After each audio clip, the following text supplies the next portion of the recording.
Des contrôles à la chaîne. Chaque jour, ce gérant de centre de contrôle technique passe au crible 28 véhicules.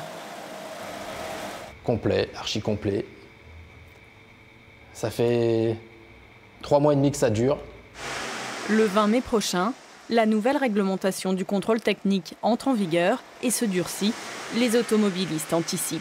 Moi, je pense que j'ai pas de problème, mais il y a certains, ils auront des problèmes, quoi.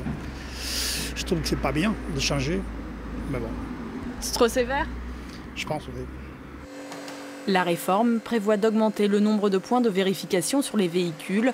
D'environ 30 minutes, un contrôle technique prendra dans ce centre 45 minutes.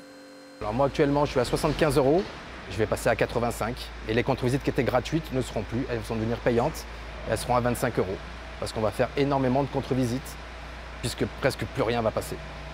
Car au cœur de la réforme, 3 catégories de défaillance. Les mineurs, les majeurs qui doivent faire l'objet d'une réparation et d'une contre-visite dans les 2 mois. À cela s'ajoute un nouveau groupe, celui des défaillances critiques. Le critique c'est les pneus, très usés, à la corde, au témoin d'usure, les freins. Une voiture qui a un gros problème de frein, elle sera en critique, c'est-à-dire qu'elle aura 24 heures pour déposer sa voiture ou chez son garagiste ou chez elle. Mais après, c'est une interdiction de circuler. Ces vérifications plus strictes ont des conséquences aussi chez les garagistes. Du fait de l'engorgement des centres de contrôle, la file d'attente s'allonge chez ce concessionnaire. Mais pour lui, la réforme se fera vraiment sentir après le 20 mai. Du fait qu'on aura certains contrôles qui vont être obligatoires au-delà de 24 heures, 48 heures, ou sinon les 2 mois, est-ce que les clients vont faire réparer ou pas réparer, quoi?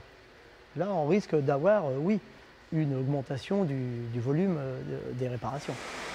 En cas de non-validité du contrôle technique, les contrevenants s'exposent à une amende de 135 €.